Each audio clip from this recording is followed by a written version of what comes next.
ప్రియమైనటువంటి దేవుని బిడ్డలారా, మరొకసారి మీతో కలిసి దేవుని వాక్యాన్ని ధ్యానించేటువంటి కృపను దేవుడిచ్చినందుకు దేవునికి వందనాలు చెల్లిస్తున్నాను.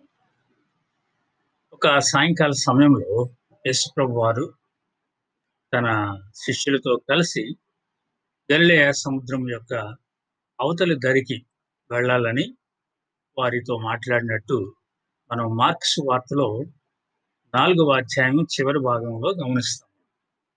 అయితే వాళ్ళు గలిలయ అద్దరికి వెళ్ళాలని ఎందుకు ఆశించారు?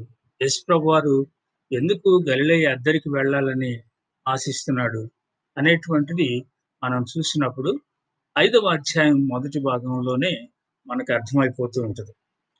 ఈ గలిలయ సముద్రం దాటి అవతల దరికి వెళ్ళేటప్పుడు ఒక పెద్ద తుఫాను రావటము, యేసు ప్రభువారు దాన్ని గద్దించటము, ఆ తర్వాత వాళ్ళు అక్కడికి క్షేమంగా వెళ్ళటము, ఆ తర్వాత వాళ్ళు ఆ సముద్రపు అద్దరిని చేరి వాళ్ళు ప్రయాణం చేసినటువంటి ఆ పడవ దిగి కొంత దూరం వెళ్ళటంతోనే అక్కడ ఒక వ్యక్తిని యేసుప్రభు వారు కలుసుకుంటున్నట్లు మనం గమనిస్తాం. అది 5వ అధ్యాయంలో చూస్తాం మనం. నేను 5వ అధ్యాయంలో ఉన్నటువంటి కొన్ని వచనాలు మీకు నేను ఈరోజు ధ్యానించాలని ఆశపడుతూ ఉంటున్నాను. గమనించండి. అక్కడ మనం చూస్తున్నట్లయితే 5వ అధ్యాయము నేను 5 వచనాలు చదువుతాను ఈ సమయంలో. వారా సముద్రమునకు అద్దరునున్న గెరాసేనుల దేశమునకు వచ్చారు. ఆయన దోణి దిగగానే అపవిత్రాత్మ పట్టిన వాడొకడు సమాధుల్లో నుండి వచ్చి ఆయనకు ఎదురుపడెను. వాడు సమాధులలో వాసం చేసేవాడు. సంకెళ్లతోనైనను ఎవడునూ వానిని బంధించలేకపోయాను.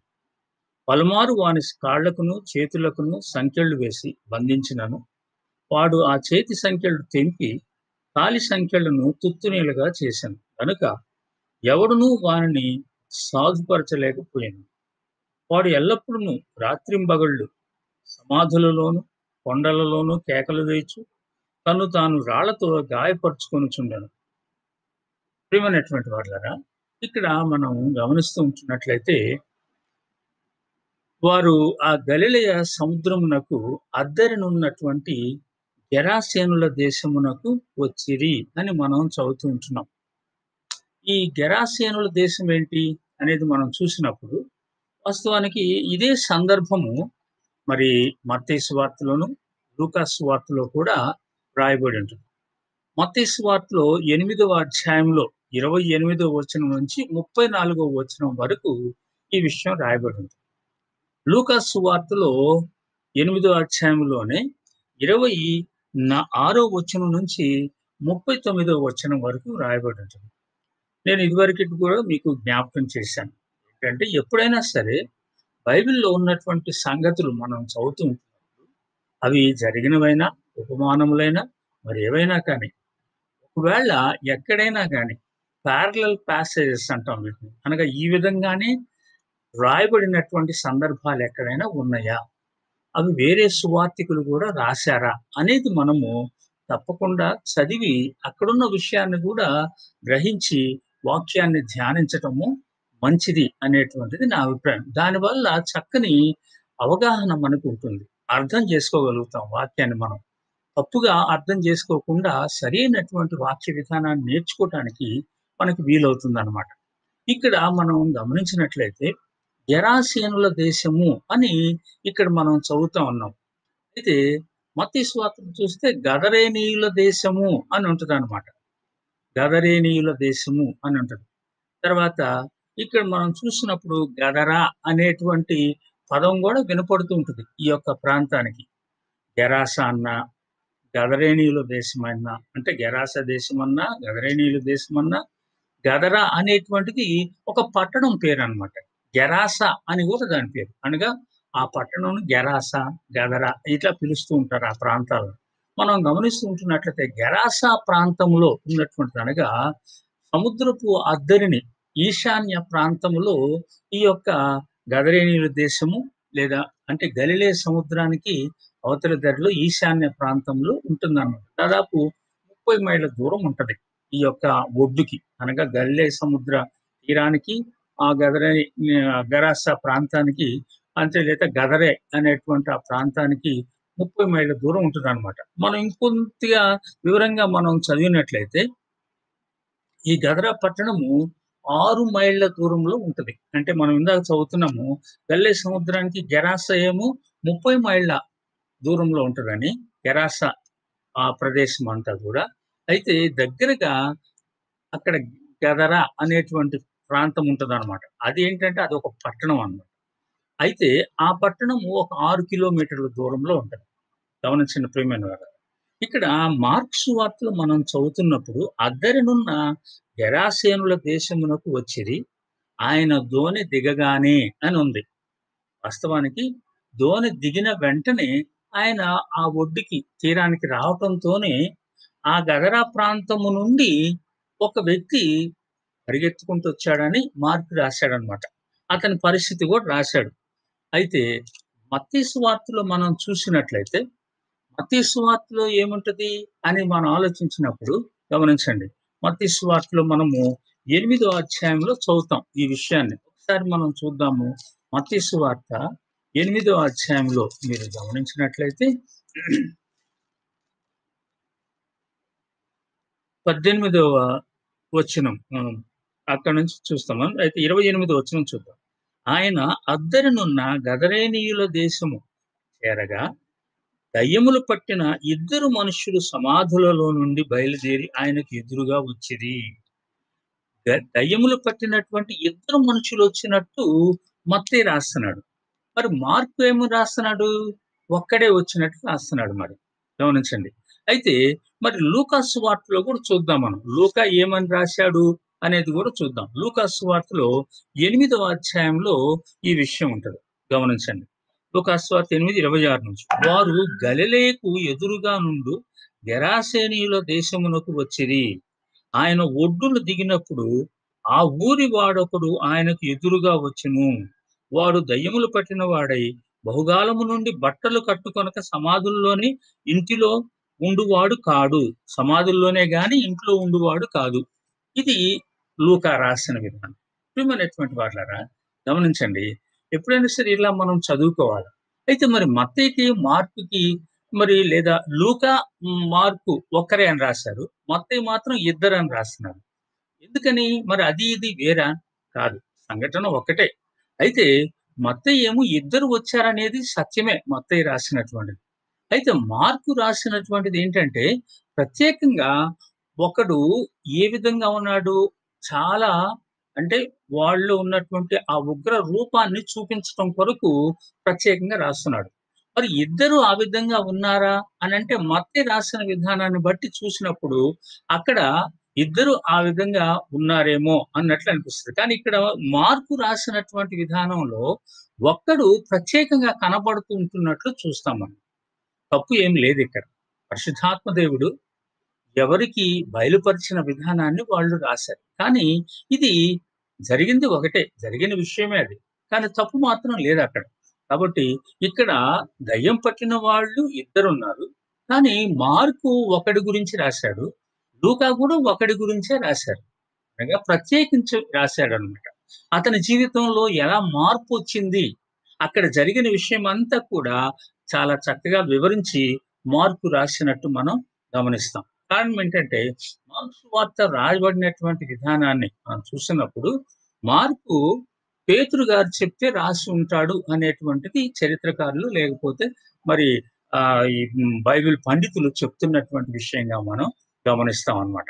కాబట్టి ఇక్కడ మనం చూస్తున్నప్పుడు గెరాసేనుల దేశమునకు వచ్చిరి. కాబట్టి గెరాస అంటే ఏంటి?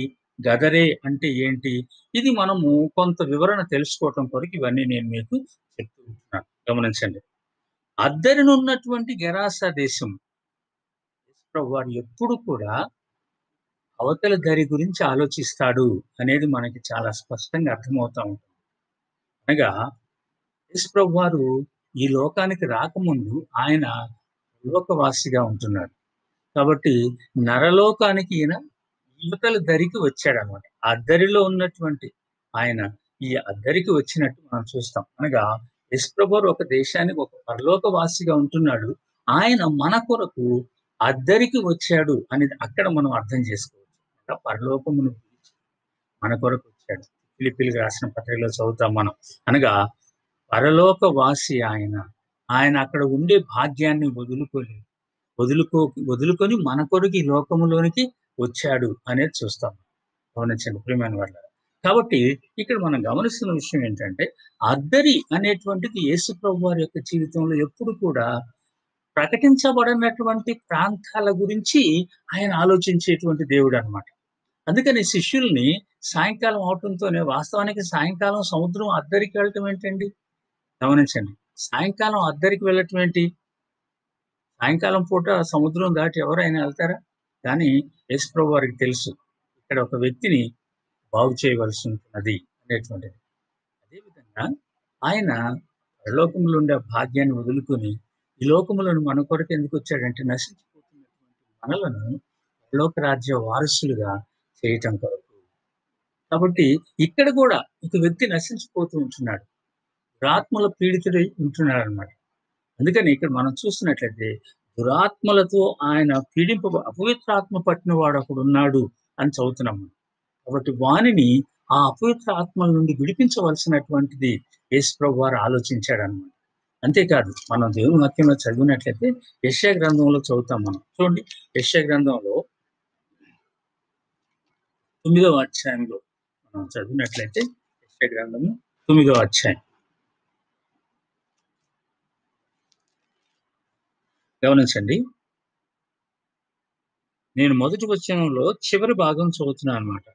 యొర్దాను అద్దరిని అన్యజనుల గలిలయ ప్రదేశమును మహిమగల దానిగా చేయుచున్నాడు. చీకటిలో నడుచు జనులు గొప్ప వెలుగును చూచుచున్నారు. మరణఛాయ గల దేశ నివాసుల మీద వెలుగు ప్రకాశించును. గలిలయ ప్రదేశమును మహిమగల దానిగా చేయుచున్నాడు. చీకటిలో నడుచు జనులు గొప్ప వెలుగును చూచుచున్నారు.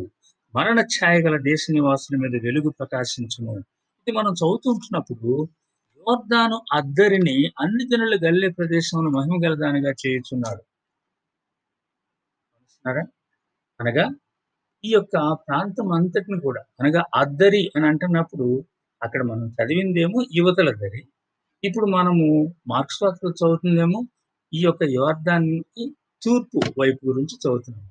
ఇక్కడేమో యెషయా గ్రంథంలోనేమో గలిలయ ప్రాంతం అని అంటే యొర్దాను నదికి పడమట ప్రాంతంలో ఉన్నటువంటి ప్రాంతం అన్నమాట. కాబట్టి ఎందుకు ఈ విషయాన్ని జ్ఞాపకం చేస్తున్నానంటే తప్పకుండా మనము యేసు ప్రభు వారి వలె ఆలోచించవలసిన వారంగా ఉంటున్నాము అనేది మీకు జ్ఞాపకం చేస్తున్నాను నేను. అంటే యేసు ప్రభు వారు అద్దరి గురించి ఆలోచిస్తూ ఉన్నారు. అనగా అన్ని జనుల ప్రదేశం, చీకటిలో నడుచున్నటువంటి జనులను గురించి. అనగా వాక్యము విననటువంటి వారి గురించి ఆలోచిస్తున్నాడు. అర్థం చేసుకోండి ప్రియమైనటువంటి వారు. వాక్యము ఎప్పుడూ విననటువంటి వారి గురించి ఆలోచిస్తున్నారు. నశించిపోతున్నటువంటి ఆత్మల గురించినటువంటి భారం ఆయన కలిగి ఉంటున్నాడు. అందుకనే దేవుని వాక్యంలో ఒక మాట ఉన్నది. చూద్దాం. మీరు గమనించండి. రోమీయులకు రాసినటువంటి పత్రిక 10వ అధ్యాయంలో పౌలు గారు తన ప్రజలు ఎలా తనకున్నటువంటి ఆ యొక్క గొప్ప అనగా ఆ ఆశను వ్యక్తపరుస్తూ ఉంటున్నట్లు చూస్తాం మనం. చూడండి 10వ అధ్యాయంలో రోమీయులకు రాసిన పత్రిక 10వ అధ్యాయంలో చూసినట్లయితే మొదటి వచనంలో ఏమంటాడంటే, సహోదరులారా, ఇశ్రాయేలీయులు రక్షణ పొందవలెనని నా హృదయాభిలాషయు వారి విషయమై నేను దేవునికి చేయు ప్రార్థనయై ఉన్నది. పౌలు యొక్క హృదయాభిలాష ఏంటంటే ఇశ్రాయేలీయులు రక్షణ పొందాలి. అనగా తన ప్రజలు రక్షణ పొందాలి. మన హృదయాభిలాష ఏమై ఉంటున్నది? ఎవరు రక్షణ పొందాలని నీ హృదయాభిలాషగా ఉంటుంది? అద్దరిలో ఉన్నటువంటి వారు అంటే నశించిపోతున్నటువంటి వారు. అనగా యేసును అంగీకరించినటువంటి వారు.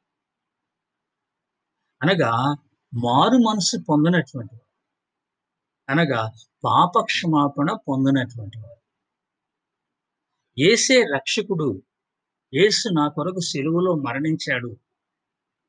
ఆయన సమాధి చేయబడి 3వ దినమున తిరిగి లేచాడు నా కొరకు. ఇది తెలియనటువంటి ప్రజలు అనేక మంది ఉంటున్నారు. ఈ విషయం తెలియనటువంటి వారు. కాబట్టి అద్దరిలో ఉన్న ప్రజలు అంటే అర్థం ఏంటంటే రక్షణ పొందనటువంటి వారు అని అర్థం. అర్థం చేసుకోండి ప్రియమైన వారులారా. అందుకనే ఇక్కడ పౌలు గారు ఈ యొక్క పత్రికలో రోమీయులకు రాసిన పత్రిక 10వ అధ్యాయంలో కిందకొచ్చినట్లయితే 13వ వచనం నుంచి ఒక మాట అంటాడు చూడండి. ప్రభువు నామమును బట్టి ప్రార్థన చేయువాడెవడో వాడు రక్షింపబడును. ఎవరు రక్షింపబడతారు? అంటే యేసు ప్రభువు నామములో నేను ప్రార్థన చేస్తున్నానని మనం అంటుంటాం.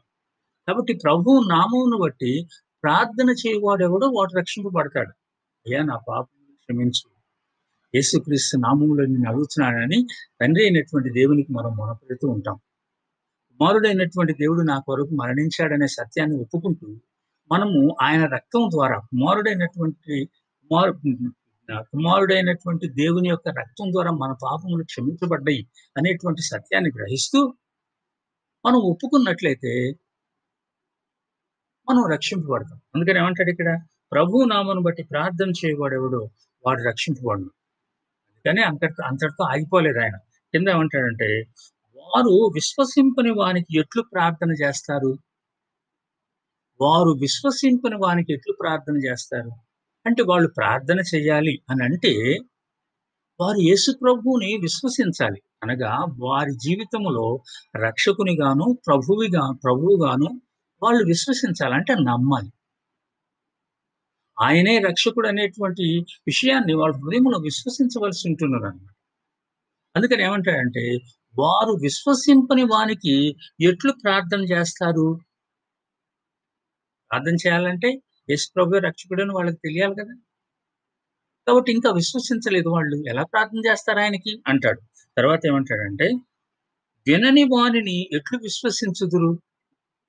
అనగా ఇంతవరకు వారికి యేసుక్రీస్తుని గురించి చెప్పబడలేదు. ఇంతవరకు వినలేదు ఆయన గురించి వారు. అంటే విననటువంటి వారు చాలా మంది ఉన్నారనే ఉద్దేశంతో ఈ విషయాన్ని మీకు జ్ఞాపకం చేస్తున్నాను నేను. వినని వానిని ఎట్లు విశ్వసిస్తారు? అనగా యేసుక్రీస్తుని గురించి వారికి ఇంతవరకు వినబడలేదు. ఎలా విశ్వసిస్తారు మరి వాళ్ళు? ఎలా నమ్ముతారు ఆయన్ని? ఆయనే దేవుడని ఎలా తెలుస్తది వాళ్ళకి? వాళ్ళకి వినిపించబడాలి కదా! ఆయన రక్షకుడనే సత్యాన్ని. చూడండి. ప్రకటించువారు లేకుండా వారెట్లు విందురు? పౌలు గారు ఒక్కొక్క ప్రశ్నకి ఒక్కొక్క లింక్ పెడుతున్నట్టు మనం చూస్తాం. ప్రకటించువారు లేకుండా వారెట్లు విందురు?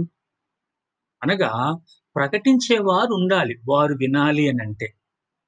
వారు వింటేనే ప్రార్థన చేస్తారు. వారికి వినిపించబడాలి యేసుక్రీస్తుని గురించి. వినిపించబడాలంటే ప్రకటించేవారు ఉండాలి. అక్కడేమో ప్రకటించువాడు లేకుండా ఎట్లు వింటారు వాళ్ళు. ప్రకటించేవారు కావాలి. ఎక్కడున్నారు మరి వీళ్ళంతా? మనమే. తర్వాత ఏమంటాడు? ప్రకటించువారు పంపబడని ఎడల ఎట్లు ప్రకటించుదురు? ప్రకటించువారు పంపబడని ఎడల ఎట్లు ప్రకటిస్తారు? అర్థం చేసుకోండి ప్రియమైన వారులారా. ప్రకటించేవారు పంపబడాలి. ప్రకటించబడాలి అనంటే. అనగా పంపబడటం అంటే ఎక్కడికి పంపబడాలి? ప్రకటించబడని ప్రాంతాలకు పంపబడాలి. ప్రకటించబడిన ప్రాంతాలు చాలా ఉన్నాయి. ప్రియమైన వారులారా అర్థం చేసుకోండి. అందుకనే ఇక్కడ మనం చూస్తున్నట్లయితే ప్రభువు నామమును బట్టి ప్రార్థన చేయాలి వాళ్ళు రక్షింపబడాలంటే. కాబట్టి వాళ్ళు ప్రార్థన చేయాలంటే వాళ్ళు విశ్వసించాలి ఆయన్ని. వాళ్ళు విశ్వసించాలంటే ఆయనను గురించి వారికి వినిపించాలి. వారు వినాలి అనంటే ప్రకటించేవారు కావాలి. గమనించండి. ఈ ప్రకటించేవారు అంతటా ఉన్నారు. సంఘాల్లో ఉన్నారు. ఇలాంటి వారు, నాలాంటి వారు సంఘాల్లో ఉన్నారు. కాబట్టి సంఘం యొక్క అంతిమ కర్తవ్యం ఏంటనమాట? ప్రకటించబడనటువంటి ప్రాంతాలను వెతికి అక్కడికి ప్రకటించే వారిని పంపాలి. అర్థం చేసుకోండి. అద్దరి అనంటే ప్రకటించబడని ప్రాంతము. అక్కడికి ప్రకటించే వారు ఇక్కడున్నారు వీరిని పంపండి. అనగా మన సంఘాల్లో ఉన్నారు. ప్రభువుని విశ్వసించిన వారు. ప్రభు అంటే ఎవరో తెలిసిన వారు. ప్రభు యొక్క జనన, మరణ, పునరుత్థానాలను గూర్చినటువంటి మరి అనుభవము, సాక్ష్యము కలిగినటువంటి వారు సంఘాల్లో ఉంటున్నారు. మీరేం చేయాలా? సంఘాల్లోనే ఉండకూడదు. సంఘము వారిని ఆయత్తపరిచి అద్దరికి పంపాలి. యేసు ప్రభువారు మనకు ఒక మోడల్‌గా ఇక్కడ కనిపిస్తా ఉన్నాడు. ఆయన అద్దరికి వెళ్ళి ఆయన ఇక్కడ మనకి చెప్తూ ఉంటున్నాడు. మీరు కూడా వెళ్ళాలి అనేటువంటి. గమనించండి ప్రియమైన వాళ్ళారా. యువతల ఇక్కడ మనం చూస్తున్నప్పుడు అద్దరిలో ఎవరున్నారు? నశించిపోయేటువంటి ఆత్మలు అని అంటున్నప్పుడు ఎవరు ఆ నశించిపోతున్నటువంటి ఆత్మలు? గమనించండి ప్రియమైన వాళ్ళారా. ఎవరున్నారు ఇక్కడ? ఇక్కడ మనం చూస్తున్నప్పుడు వాళ్ళక్కడికి రావటంతో రెండో వచనం. ఆయన దోణి దిగగానే అపవిత్రాత్మ పట్టిన వాడొకడు సమాధుల్లో నుండి వచ్చి ఆయనకి ఎదురు పడెను. అపవిత్రాత్మ పట్టినవాడు అని చూస్తున్నాం.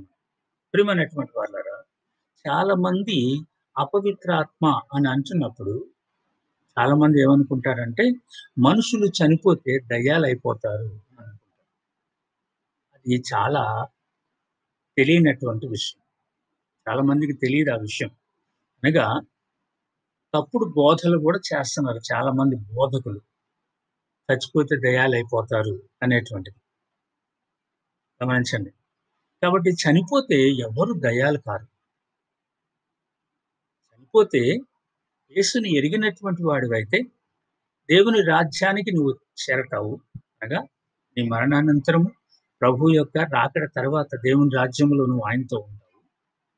ఒకవేళ నీవు యేసు ప్రభువును రక్షకునిగా అంగీకరించకపోతే, నీ పాపాలు క్షమించబడకపోతే, ఆయనను రక్షకునిగా నువ్వు అంగీకరించకపోతే, నీవు నిత్య నరకాగ్నిలో ఉంటావు. వాక్యం చెప్తున్నది. కానీ దెయ్యం మాత్రం కాదు. మనుషులు చనిపోతే దయ్యాలవుతారనేటువంటిది అపోహ. ఒకవేళ ఎవరైనా బోధకులు అలా చేస్తే తప్పుడు బోధ అది. మనుషులు కొంతమంది దయ్యాలను వెళ్ళగొడుతూ ఉంటారు బోధకులు కూడా. వాళ్ళని చాలా కష్టపెట్టి, కొట్టి, అటు చేసి, ఇటు చేసి చుట్టుముట్టుకొని పీకి, వాళ్ళని అటు ఇటు విదిలించి ఇలా ఇదివరకు కొంతమంది చేస్తున్నట్టు గమనించాను. లేదా ఇదివరకు ఒక ఆయన ఉండేవాడు. సాధు యోసేపు అని. ఇప్పుడు కాదు నేను చెప్తున్నది. నేను చెప్తున్న విషయం ఎప్పుడో 70స్‌లో విషయం. ఆయన ఒక పెద్ద కొరడా తీసుకొని ఇలా దయ్యాలు పట్టినటువంటి వారి దగ్గరికొచ్చి బైబిల్ వాళ్ళ నెత్తి మీద పెట్టి నెత్తి మీద బాది ఆ కొరడా తీసుకొని ఈపు మీద కొట్టేవాడు. వాళ్ళు వామ్మో! వాయ్యో! అంటుండేవాళ్ళు. చాలా మంది దేవుని సేవకులు కూడా ఇట్లా అలవాటు చేసుకున్నారు. బైబిల్ తీసుకొని బాదుతారు. ప్రియమైనటువంటి వాళ్ళారా, ఇవన్నీ కూడా మొరటు విధానం. అర్థం చేసుకొని నేను చెప్పేటువంటిది. మనుషులు దయ్యాలు కారు, చచ్చిపోతే తీర్పులోనికి వస్తారు. యేసుని ఎరగకపోతే సత్యాన్ని చెప్పండి. మారు మనసు పొందకపోతే నశించిపోతావు అంటే అర్థం ఏంటంటే నిత్య నరకాగ్నికి వెళ్తావు. గమనిస్తున్నారా? కాబట్టి ఇక్కడ మనం చూస్తున్నాము అపవిత్రాత్మ పట్టిన వాడొకడు సమాధుల్లో నుండి వచ్చాడు. మరి ఏంటి ఈ అపవిత్రాత్మ ఎవరు మరి? మీరేమో మనుషులు చచ్చిపోతే దయ్యాలు గారు అంటున్నారు. ఎవరు మరి వీళ్ళు? పడద్రోయబడిన దురాత్మల సమూహము. గమనించండి. పడద్రోయబడిన దురాత్మల సమూహం. కాబట్టి మీరు అర్థం చేసుకోండి. ఈ దురాత్మలు ఈ భూమి మీద అంతా కూడా భూప్రపంచంలో అంతా విస్తరించి ఉన్నవి. అనగా ఒకటా రెండా కాదు, కొన్ని కోట్లుంటాయి ఈ దురాత్మలు. అనగా దేవుని యొక్క సన్నిధిలో ఒకానొకప్పుడు ఉన్నటువంటి దూతలే సాతానుడి యొక్క అనుచరులుగా వానితో పాటు పడద్రోయబడినటువంటి వారు. ఈ దురాత్మలు దేవునికి విరుద్ధంగా మనుషులను ఆవరించి, ఎందుకంటే వారికి శరీరం లేదు కాబట్టి, వారు ఆత్మస్వరూపులు కాబట్టి, ఏదైనా ఒక శరీరాన్ని ఆశ్రయం చేసుకొని వాని క్రియలను పరుస్తూ ఉంటాడు. అనగా వాని క్రియల ద్వారా ఈ యొక్క ప్రపంచంలో అనేక మందిని ప్రభావితం చేయాలి అని అంటే, వాడు ఒక శరీరాన్ని ఆశ్రయంగా చేసుకోవాలి. అర్థం చేసుకోండి. కాబట్టి ఈ యొక్క దురాత్మలు ఇక్కడున్నటువంటి ఈ గెరాసా ప్రదేశంలో ఉంటున్నటువంటి ఈ యొక్క వ్యక్తులను పట్టినియన్నమాట. ఎంతమందికి పట్టినాయో తెలీదు. కానీ యేసుప్రభు వారి దగ్గరికొచ్చింది ఆ రోజు ఇద్దరే. వారిలో ఒకని గురించి ఇక్కడ మనం చదువుతున్నాం అన్నమాట. అర్థం చేసుకోండి ప్రియమైనటువంటి వాళ్ళారా. కాబట్టి ఈ యొక్క వ్యక్తి యేసుప్రభు వారికి ఎదురు పడ్డాడు అంటే అర్థం ఏంటంటే, యేసుప్రభు వారు ఆ ప్రాంతానికి వస్తున్నాడు అనేటువంటి విషయము దురాత్మలకు తెలుసు. అపవిత్రాత్మలకు తెలుసు. ఎందుకనంటే దేవదూతలుగా ఉన్నటువంటి వారు గదా! ఇదివరకు. కాబట్టి ఆయన వస్తున్నాడు అనంటే ఆయన ఎవరో కూడా దురాత్మలకు తెలుసు. అపవిత్రాత్మలకు తెలుసు. మనుషుల ఆత్మలైతే ఆయన ఎవరో తెలీదు. అర్థం చేసుకోండి. కాబట్టి ఇక్కడ మనం చూస్తున్నాము అపవిత్రాత్మ పట్టిన వాడొకడు సమాధుల్లో నుండి వచ్చి ఆయనకి ఎదురుపడెను. వాడు సమాధుల్లో వాసము చేసేటి వాడు. ప్రియమైనటువంటి వారులారా, ఈ విషయం మనం చదువుతుంటున్నప్పుడు వాస్తవానికి అపవిత్రాత్మ పట్టినటువంటి ఇతని గురించి మనం చదువుతుంటున్నప్పుడు ఇతని యొక్క చేష్టలు ఎలా ఉన్నవి? ఇతని ప్రవర్తన ఎలా ఉన్నది? అనేది చూసినప్పుడు సమాధులలో ఉంటున్నాడు. తర్వాత సంకెళ్లతో ఎవడునూ వానిని బంధింపలేకపోయారు. గమనిస్తున్నారా? సంకెళ్లతో ఎవడునూ వానిని బంధింపలేకపోయారు. ప్రియమైనటువంటి వాళ్ళారా, అర్థం చేసుకోండి. అనగా అపవిత్రాత్మ పట్టినటువంటి ఈ వ్యక్తిని ఎవరు కూడా సాధుపరచలేకపోయారు. తర్వాత అంటాడు మనం గమనించినట్లయితే. ఆ!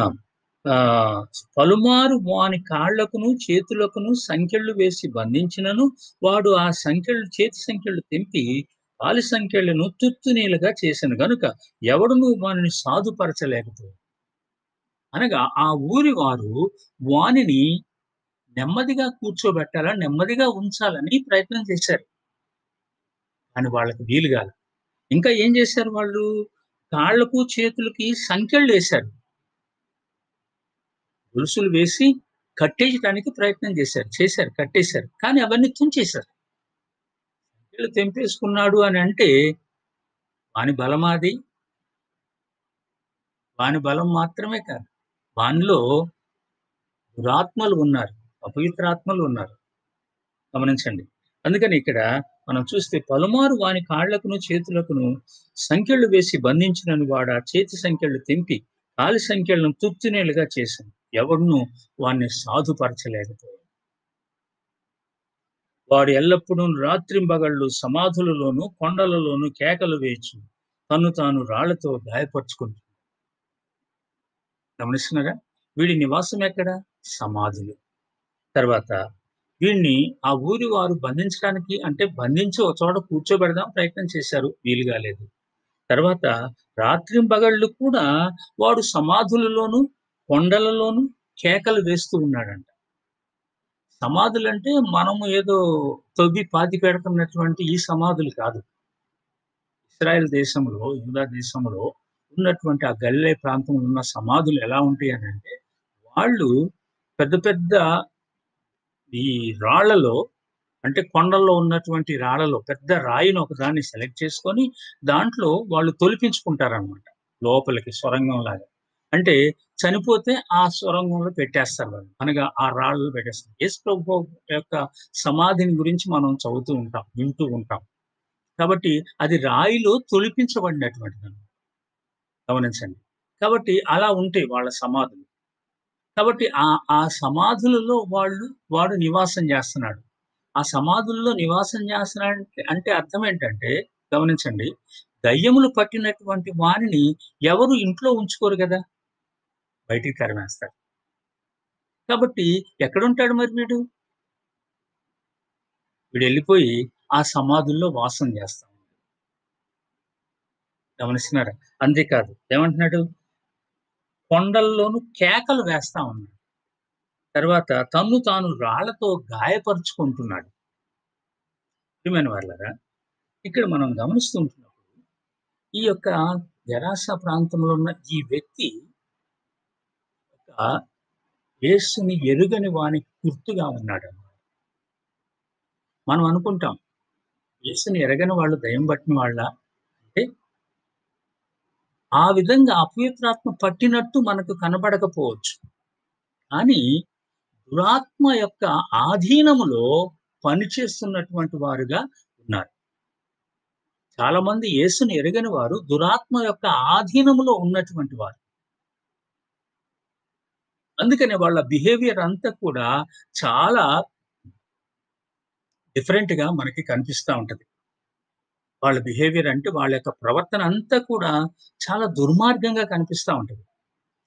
ఎవరైనా గాని అపవిత్రాత్మ పట్టినటువంటి వారిని మనం వెళ్లి పట్టుకుంటే ఆగడు. ఎందుకంటే వానిలో ఉన్నది ఒక దురాత్మ. అర్థం చేసుకోండి. చాలామంది ఆ విధంగా అంటే వాళ్ళని ఆజ్ఞాపించి కంట్రోల్ చేయటానికి ప్రయత్నం చేస్తారన్నమాట. యేసు నామములో వాళ్ళని ఆజ్ఞాపిస్తూ ఉంటారు. వాళ్ళని మనం కంట్రోల్ చేయలేం. ఇద్దరు ముగ్గురు పట్టుకున్నా గాని వాళ్ళసలు అలివి కాదు. గమనించండి. ఇంకా ఈ యొక్క సందర్భంలో ముందుకు వెళ్తే చాలా విషయాలు మనకి అర్థమవుతాయన్నమాట. దయ్యం పట్టినటువంటి వారి విషయం. కాబట్టి చాలా మంది ఈ దినాల్లో యేసుని ఎరుగనటువంటి వారు వాళ్ళ బిహేవియర్ అంతా ఎలా ఉంటుందంటే మనం అనుకుంటాం. దయ్యం పట్టిందా? ఇట్ట మాట్లాడుతున్నాడు అని అనుకుంటాం. ఎందుకొచ్చింది ఆ పదం? అంటే వాళ్ళ బిహేవియర్ ఆ విధంగా ఉంటుంది. యేసుని ఎరుగనటువంటి వారు. వాళ్ళ యొక్క పరిస్థితి ఎలా ఉందంటే సమాధుల్లో వాసం చేసి గమనించండి ప్రియమైన వారు. సమాధుల్లో వాసం చేయటం అనంటే సమాధుల్లో దయ్యాలుంటాయండి అంటాం చూసారా? అంటే సమాధుల్లో మనుషులు చచ్చిపోతే అక్కడ దయ్యాలై తిరుగుతా ఉంటారని చాలామంది ఆ విధంగా కవిత్వం జేశారు. కల్పన జేశారు. మనల్ని భయపెట్టటం కొరకనమాట. అర్థం జేసుకోండి. కానీ మనుషులు చనిపోతే దయ్యాలు కారనేది మీకు అర్థమైపోయింది ఇప్పుడు. అర్థం జేసుకోండి. ఎందుకంటే తీర్పు తీర్చేది దయ్యాలు కాదు దేవుడు. మనుషులకే తీర్పు తీరుస్తాడు. మనిషి ఆత్మలకు తీర్పు తీరుస్తాడు. ఎందుకంటే అదే ఆయన అనుగ్రహించినటువంటి ఆత్మ కాబట్టి. దయ్యములకి ఎప్పుడో తీర్పు తీర్చబడింది. పవిత్రాత్మలకి. అర్థం చేసుకోండి. అందుకనే ఇక్కడ మనం చూస్తున్నట్లయితే సమాధుల్లో వాసం చేసేవాడు. చాలా మంది బిహేవియర్ ఎలా ఉంటదంటే ఇలాగా మనకు ఆశ్చర్యం కలిగించే రీతిగా ఉంటుంది. కొంతమంది ఎక్కడెక్కడో తిరుగుతా ఉంటారు. రోడ్ల మీద తిరుగుతా ఉంటారు. ఇంటికి రారు సరిగ్గా. మనుషులతో ఉండరు. ఒంటరిగా ఉంటూ ఉంటారు కొంతమంది. గమనించండి ప్రియమైన వారులారా. ఇతరుల్లాగే ఉంటారు. సమాజము ఇలాంటి వారిని సాధుపరచటానికి ప్రయత్నం చేస్తూ ఉన్నది. అనేక రీతులుగా. మన చుట్టూ ఉన్నటువంటి సమాజము కొంతమందిని జీవితాలను బాగు చేయాలని అనేక రీతులుగా ప్రయత్నం చేస్తుంది. కానీ సాధ్యపడటల్లా. జీవితాలు మారటం లేదు. చాలా మంది జీవితాలు చాలా భయంకరమైనటువంటి జీవితాలుగా ఉన్నాయి. కొంతమంది తాగుబోతులను మార్చడానికి గవర్నమెంట్ కూడా చాలా ప్రయత్నం చేస్తున్నది. గమనించండి. ఎలా ప్రయత్నం చేస్తుంది? బార్ షాపులు పెట్టి ఆ సీసాల మీద ఇది తాగితే ఆరోగ్యం పాడవుద్దని రాస్తుంది. సిగరెట్లు తయారు చేసి సిగరెట్ ప్యాకెట్లు అమ్మిస్తా, దాని మీద నీకు క్షయరోగం వస్తదని రాపిస్తుంది. అంటారా? చేతగాదు వీళ్ళకి. చాలా మంది తాగుబోతులను మార్చటానికి కొన్ని హాస్పిటల్స్ ఏర్పాటు చేసింది. అక్కడ మందులు ఇస్తారంట తాగుడు మానటానికి. అసలు ఈ బార్ షాపులెందుకు? అక్కడ ఆ మందులెందుకు మళ్ళా? చాలా మంది కౌన్సెలింగ్ సెంటర్స్ అని పెట్టారు తాగుబోతులను మార్చడానికి. అక్కడికి తీసుకెళ్ళి కొన్ని రోజులు ఉంచుతారు. కొన్ని రోజులు అక్కడ ఉన్నంత కాలం వాడు తాగకుండా ఉంటాడు. మళ్ళీ ఇంటికొచ్చిన తర్వాత మానేసింది ఇప్పుడుది మొత్తం కలిపి తాగేస్తాడు. తెలుసు చాలా మంది అలా వెళ్ళి వచ్చి మళ్ళా అదే తాగుతూ ఉన్నారు. బానిసలైపోయిన వీడు గూడా అదే స్థితి. ఇలాగే మన స్థితి గూడా. యేసుని ఎరగనటువంటి వారి స్థితి. చాలా మంది చెడు అలవాట్లకి బానిసలైపోయారు. గమనించండి ప్రియమైన వారు. కాబట్టి వీటన్నిటి నుండి నువ్వు బయటికి రావాలంటే యేసుని గురించి నీకు తెలియాలి. యేసుప్రభు వారు ఇక్కడికొచ్చి ఇతన్ని బాగు చేశాడు కదా! తర్వాత చూస్తాం ఎలా బాగు చేశాడని. అర్థమవుతుందా నేను చెప్పేది? కాబట్టి రెండో భాగంలో ఈ విషయాలన్నీ మనం నేర్చుకుందాం. ఇది మొదటి భాగం ఈ అంశానికి సంబంధించినటువంటి. రెండో భాగంలో నేను ఈ విషయాలన్నీ మీకు వివరించాలని